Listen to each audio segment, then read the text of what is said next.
되겠다 이런 말씀을 드리겠습니다.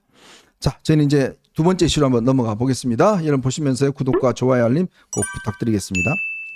자, 이제 이재명이 아들의 문제를 공격받으니까 이제 이 꽤 뭔가 이제 공격적으로 나오는 것 같습니다. 지금 특히 내란 프레임으로 사실은 이거를 또 이제 공격을 하려고 그래요. 자, 이거 저는 이걸 느끼면서 왜 이 보수가 이런 공격을 받아도 할 말이 없게 만드는가? 참 이거에 대한 안타까움이 있어요. 지금 보십시오. 비상계엄이나 이런 것에 대해서 지금 물론 윤석열 대통령이 잘못된 거 있어요. 했고 또 그 자체가 이 국민들로부터 많은 분노를 사고 있습니다. 자, 그런데 그렇다면 우리만이라도 그거에 좀 떳떳하고 그거를 좀 벗어날 수 있는 그런 사람을 내세우고 만들었더라면 과연 지금 이 이재명의 저런 이야기에 대해서 우리가 듣고만 있어야 될 것인지 바로 받아칠 수 있는 거 아니겠어요? 예. 근데 지금 보면 저런 이야기를 해도 국민의힘이나 이쪽에서 찍소리 못할 수 있는 그런 환경들이 조성돼 있잖아요. 그렇죠. 그러니까 떳떳하지 못하기 때문에 그렇습니다. 이게 기본적으로 조기 대선이 열린 원인은 우리 국민 누구나 아는 것처럼 비상계엄 때문이었고요. 비상계엄 때문에 조기 대선이 열렸다는 것은 이번 대선이 결국은 대선의 어떤 핵심 프레임이 계엄과 탄핵 이걸로 덧씌워질 수밖에 없다라는 네. 건데 기본적으로 국민의힘에서 최종 후보를 뽑을 때 김문수 후보를 뽑을 때는 뭐 이렇게 될 거란 걸 예상을 못하고 뽑았겠습니까? 뭐 그거 충분히 예상이 됐던 거고 그러다 보니까 계속해서 이재명이 주도하는 내란 종식 프로그램에 끌려갈 수밖에 없는 거고요. 더 큰 문제는 뭐 지난번에 5월 10일 그 후보 교체 사태를 벌였던 것처럼 기득권 주류인 친윤 의원들이 여전히 국민의힘 안에서 큰 힘을 가지고 있고 그리고 대선 이후에도 본인들의 영향력을 계속 가져가려고 할 것이기 때문에 결국 대선 이후에 만약에 이재명 정권이 탄생한다고 하면 그때부터 내란 종식 프레임 예를 들면 문재인 정부의 적폐 청산보다 훨씬 센 어떤 그 내란 청산이 가동이 될 것이라고 보고요. 그리고 좀 전에 저 속보를 좀 보니까 네. 김문수 후보가 또 말실수를 했네요. 그래요? 강원도 유서 중에서 이건희 회장 딸도 좋아하는 사람하고 결혼 못하게 해서 스스로 극단적 선택을 했다라고 또 표현을 했습니다. 아이고. 그렇게 되면은 이게 김문수 후보도 계속 어떻게 보면은 유시민 건으로 호재가 찾아왔던 거를 본인이 또 이렇게 망언을 해서 결국은 또 이슈가 전환되는 거 아니겠습니까? 그러니까 방금 말씀하신 것처럼 뭔가 이재명 후보와 민주당 쪽에서 계속 공격을 해 나가면 그거를 방어하기가 급급하고 또 오히려 그쪽에서 사고 친 것보다 더 큰 사고를 치면서 이런 일들이 생기니까 아마 이거는 대선 투표 마지막 날까지도 이런 일들이 계속 반복되지 않을까 우려가 됩니다. 결국 이제 민주당의 계획은 그런 것 같아요. 제가 이게 민주당 인사를 만나보면 선거에서 만약에 자기들이 이기면 내란 특검을 아주 세게 하겠다라는 거거든요. 그러니까 뭐냐면 내란 특검을 세게 한다는 것은 지금 이제 현재 그 이 비상계엄에 대한 수사 지금 현재 경찰에서 하고 있는데 한덕수 그다음에 최상목 지금 이제 두 사람이 이제 출국 금지됐지 않습니까? 네네. 그거를 넘어서서 이제 국민의힘 의원들에 대한 수사로도 이제 확대를 한다는 거예요. 네. 그러면서 뭘 기도하려고 하면 이 국민의힘이 위헌정당이다. 자, 내란에 동조했던 위헌정당이다. 이 프레임을 씌운다는 거예요. 네. 그러면서 만약 국민의힘이 뭐 본인들한테 반대하고 뭐 이럴 경우에 원래 내란 위헌정당은 법무부 장관이 헌법재판소에다가 이제 그렇죠. 하는 거 아니겠습니까? 네. 예전에 통진당 같은 경우에 당시에 황교안 법무부 장관이 이제 제소를 했죠. 제소를 했잖아요. 네. 마찬가지로 그런 것들을 움직이면서 실제 이제 헌법재판소에 제소를 해서 위헌정당으로 사실은 좀 옥죄겠다. 네. 그리고 이제 지금 헌재고 보면 2명을 이재명이 임명하게 되면 뭐 이재명파가 너무 진보입니다. 많잖아요. 네.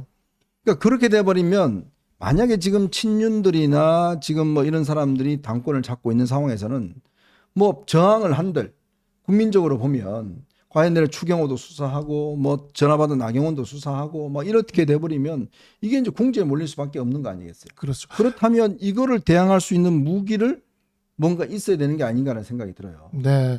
그러니까 지금 이제 보면은 제가 기자에게 들은 이야기인데 서울지방경찰청이죠. 서울시경 시경에서 그 한덕수, 최상목, 이상민뿐만이 아니라 이미 그 우리 당 의원들을 입건해서 수사를 진행하고 있답니다. 네네. 예, 그래서 그걸 이제 뭐 기사를 쓰려고 하는데 그 기사가 또 쓴다고 했는데 저랑 밥 먹을 때 쓴다 했는데 안 나오고 있어요 아직은. 네네. 네, 정확히 이제 꽉 제가 어느 과에서 수사를 하고 누가 대상인지까지도 얘기는 들었는데 뭐 그렇게 기사 쓰실 기자님께 이거는 양보를 드려야 될 것 같고 네네. 일단은 수사를 지금 진행하는 상황인 것 같고 이제 이재명이 만약에 당선이 되면 내란 특검까지 일어날 거기 때문에 내란 특검을 또 하게 될 거고. 이재명 후보가 또 얘기했잖아요. 누가 수사 대상이 될 거다. 네. 우리 당 정치인 중에 네. 그 정치인들까지 수사가 확대가 될 거고 이제 주머니 속에 위원정당 해산을 넣어놓고 있다가 이제 위원정당 해산을 던지겠죠. 그래서 제가 이것도 역시 우리 당 당협위원장들한테 원외 당협위원장들한테 들은 이야기인데 지금 이제 선거운동하면서 중진 의원들이 내려오지 않습니까? 네네. 이 중진 의원들이 선거운동 그 유세차 올라가기 전에 이제 뭐 사담을 나누거나 같이 밥 먹거나 하는 과정에서 얘기를 하는데 율사 출신의 법률가 출신의 우리 당 중진 의원들이 위원정당 해산을 걱정하고 있대요, 실제로. 그러니까 법률가 출신이면은 지금 이 상황이 위원정당 해산이 될 수도 있다라는 거를 충분히 생각할 수가 있습니다. 이게 통합진보당이라는 선례가 있어서 그래요. 네네. 그러니까 통합진보당 때도 보면은 통합진보당 전체가 내란에 가담했던 것은 아니에요. 내란 음모를 했던 건 아니에요. 통합진보당 쪽에 경기 동부 NL 계열에 있는 RO라는 혁명 조직이 내란을 음모했고 그 과정에 이제 이석기 의원 같은 사람들이 거기에 이제 같이 관여를 했던 건데 그 안에는 노회찬, 심상정 또는 친노 계열의 천호선, 유시민 같은 사람들도 있었거든요. 네. 그랬기 때문에 통합진보당 전체가 내란 혐의는 아니었다라고 주장은 했지만 이 RO라는 조직이 가지고 있는 그거를 통합진보당 전체로 놓고 보고 위원정당 해산에 있어서 8대1 위원정당 해산 선고를 내린 게 우리 헌법재판소 결정이 있는 거죠. 네. 그래서 우리가 이제 방어를 할 때는 한동훈 대표나 그 계엄 해제에 참여했던 국회의원들 18명을 가지고 방어는 해야 되겠지만 이게 그것만 가지고 완벽히 방어가 된다라고 얘기할 수가 없다라는 게 통합진보당 사례를 통해서 알 수가 있어요. 그리고 통합진보당 사례에서 그와 같은 내란 세력에 반대했던 사람들은 결국 탈당을 해서 진보신당을 만들었고 그게 정의당 지금 민주노동당까지 이어지는 이 흐름이 됩니다. 그리고 그 외에 이제 요 NL 계열은 끝까지 버티다가 이게 위원정당 해산 제도가 재밌는 게 선고일이 딱 되는 날 국회의원 배지를 갖고 있던 사람들이 위원정당으로 해산이 되면 그날 딱 떨어져요. 네.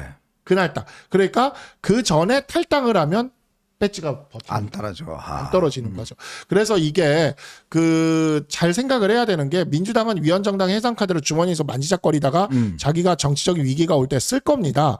근데 그때 당 지도부에 있는 사람들은 탈당을 하기가 좀 힘들겠죠.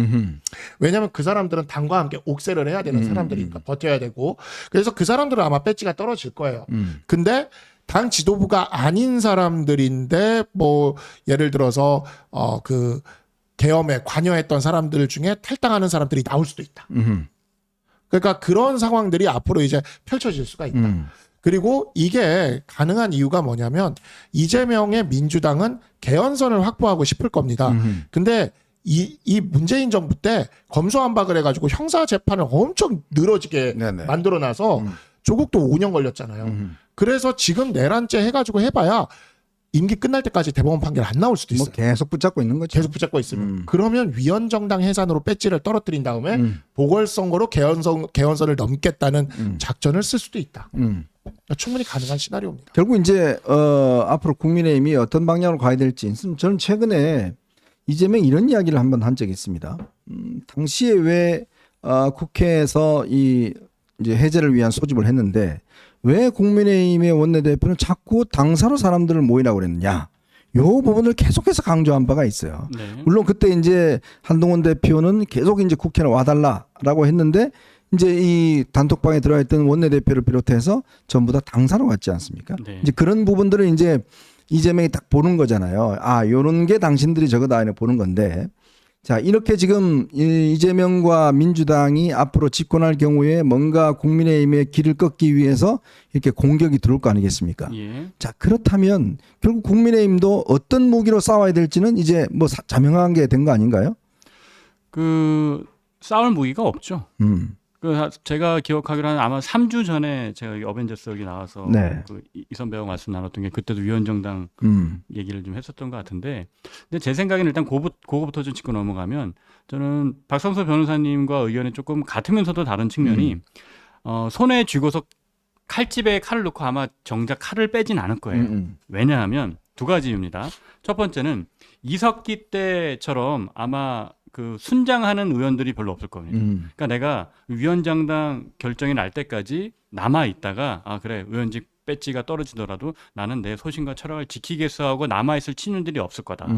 아마 이게 위원정당이 된다고 하면 이 친윤들은 다 탈당하고 랩해서 본인의 의원직을 유지할 것 같다라는 게 첫 번째 있고요. 그리고 두 번째는 이재명 입장에서는 당연히 그 다수당 의석을 더 얻어서 개헌선까지 확보하고 싶겠죠. 네. 그런데 내란 만약에 혐의로 뭐 이거를 한다고 했을 때 그럼 결국은 이 위원정당을 통해서 이제 해산을 통해서 의원직이 떨어지고 새로 선거를 할 수 있는 지역들이 뭐 대부분이 영남이에요. 영남하고 강원 그쪽인데 그쪽은 어차피 이쪽 텃밭입니다. 그래서 거기에서 다시 보궐선거를 한다고 해서 민주당 의원이 된다는 보장이 없습니다. 그리고 그 어쨌든 국민의힘이 제2당인데 국민의힘을 내란정당 해산이라는 초강수를 뒀을 경우에 이재명과 민주당이 받게 될 역풍이 아마 엄청 클 겁니다. 그거는 엄청난 어떤 그 쓰나미가 올 것이라서 그거를 감당하기가 어려울 거다. 오히려 칼집 안에 칼을 넣고 이걸 뺄까 말까 하면서 계속 조련하는 데 쓰고 대신에 국민의힘이 지금처럼 뭐 친윤 어떤 구태 세력과 또 개혁 세력이 서로 치고받고 싸우는 거를 보면서 그냥 이제 그 내란 특검 하면서 뭐 한 명, 두 명, 세 명, 네 명, 한 10명 뭐 이런 식으로 잡아가고 뭐하고 그 본인의 어떤 정치 국면마다 또 위기를 타개하는 카드로 옆에 봉숭아학당 내버려 두듯이 그런 식으로 쓸 가능성은 클 것 같고 그럼 국민의힘 입장에서는 어떻게 이 난국을 타개할 거냐. 그 지난번에 한동훈 전 대표가 김문수 후보에게 요구한 것과 똑같아요. 그렇죠. 원리는 똑같아요. 윤석열 전 대통령에 대한 완벽한 절연. 자, 절연을 못하고 나니까 지금 어떤 일이 생겼습니까? 좀 전에 한 10분 전에 올라온 속보인데요. 그 정광훈 목사가 주도하는 서울 광화문 집회가 오늘도 있었나 봅니다. 네, 있었죠. 여기서 윤석열 전 대통령의 호소문을 대독을 했대요. 아하. 대독의 내용이 자유민주주의를 지키고 나라를 정상하기 위해서 김문수 후보에게 힘을 몰아달라고 정말 미치겠다. 아, 윤석열 전 대통령이 이런 메시지를 정광훈 목사 집회를 통해서 내면 네. 이게 힘이 실리겠습니까? 네. 아니면 힘이 빠지겠습니까? 이 부분이 뭡니까? 김문수 후보가 완벽하게 윤석열 전 대통령 부부를 절연하고 끊어냈다면 이런 일이 있더라도 네. 그게 영향을 안 미칠 텐데 아마 그런 생각하지도 못했겠지만 근데 이런 상황이 계속되고 그리고 친윤 주류들을 지금까지도 계속 지도부에 계속 두고 있잖아요. 네네. 이런 상황에서 우리가 중도 확장성을 갖지 못하고 결국은 이재명에게 계속 내란 종식 프레임을 만들어주고 있는 상황이다 보니까 이것도 똑같이 국민의힘이 만약에 이재명 정권이 탄생해서 내란 청산 프레임을 들이민다면 해법은 딱 하나다. 윤석열 부부를 완전히 끊어내고 친윤들을 청산하고 뭐 그거에 대한 상응하는 어떤 책임도 물게 해야 되겠죠. 그리고 지금 당내에 파다해 있는 어떤 부정선거 음모론 이런 부분들 해결하고 또 계엄과 탄핵의 바다를 완벽히 건너는 것 그게 전제가 돼야만 국민의 힘이 그 합리적인 보수 그리고 중도층 국민들을 끌어안고 그들을 뒷배 삼아서 이재명에 대항해 싸울 수 있는 거지 국민의힘의 기존 지지자들만 가지고는 이재명의 내란 청산 프레임에 대항할 수 없다. 요점 말씀드리면 중도층과 합리적인 보수를 국민의힘이 끌어안고 그렇게 캐치얼 파티가 돼야만 이재명의 내란 청산 프레임에 맞서 싸울 수가 있다. 이렇게 말씀드립니다. 참 정말 기가 막힙니다.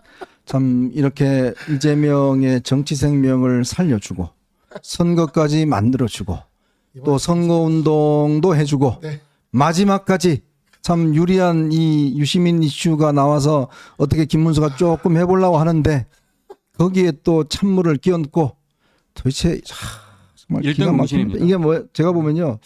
그러니까 이분이 내가 나서야 뭔가 표가 된다라는 생각을 하시는 것 같은데 오늘도 보니까요. 뭐 그 패딩을 오늘 더운 날 패딩을 입고 그러니까. 또 서초동 왔다 갔다 하는 네. 장면이 또 사진이 찍혔더라고요. 아니 정말 저 지금 저 뉴스 되게 지금 재밌었던 게 네. 단독을 MBC가 쳤잖아요. MBC. 예.